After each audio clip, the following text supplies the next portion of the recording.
On a cold November day in 1987, the small, tight-knit community of Ina, Illinois, was shaken to its core by a gruesome and baffling tragedy that would remain unsolved for years.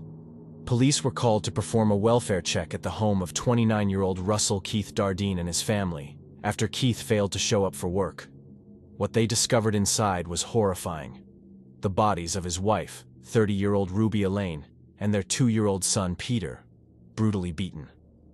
Elaine, who was pregnant at the time, had been beaten so badly that she went into labor, and the killer or killers had also beaten the newborn to death. The family's bodies were found tucked together in bed, bound and gagged. The brutality of the crime and the apparent randomness of the attack left the community reeling, fearful of a killer on the loose. The case would soon grow even more mysterious. Investigators initially believed Keith was the prime suspect. However, the next day, his body was found in a nearby field. He had been shot 3 times, and his penis had been severed. Keith's car, soaked in blood, was mysteriously found parked at a police station 11 miles away. The chilling details of the crime left both authorities and the public grasping for answers.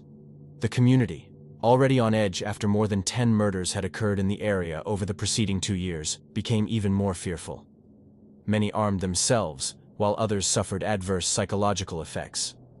Rumors spread that the killings were the work of Satanists, but police quickly ruled that out, along with other potential motives, such as drug dealing, marital infidelity, or gambling. The crime scene also ruled out rape or robbery as associated crimes. Authorities launched an extensive investigation interviewing over 100 people, but none of their efforts yielded any significant results. Early on, a man was taken into custody, but was released after questioning.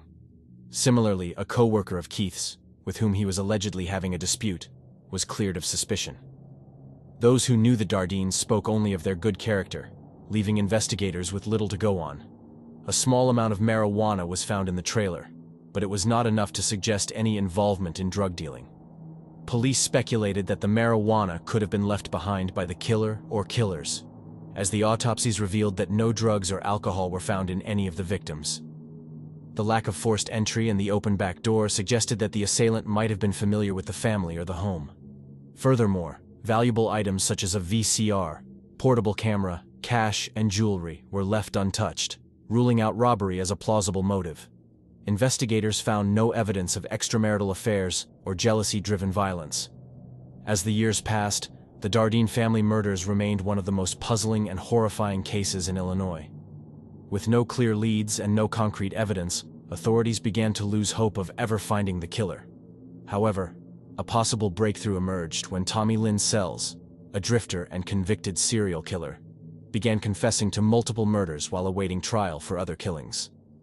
As he rambled on about his past crimes, he claimed responsibility for the Dardeen murders. Sells had been moving around the country, working odd jobs and hopping freight trains when, according to him, he crossed paths with Keith.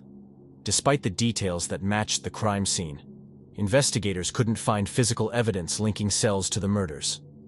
Sells was eventually convicted of 22 murders but was never charged in the Dardeen murders. He was executed in 2014.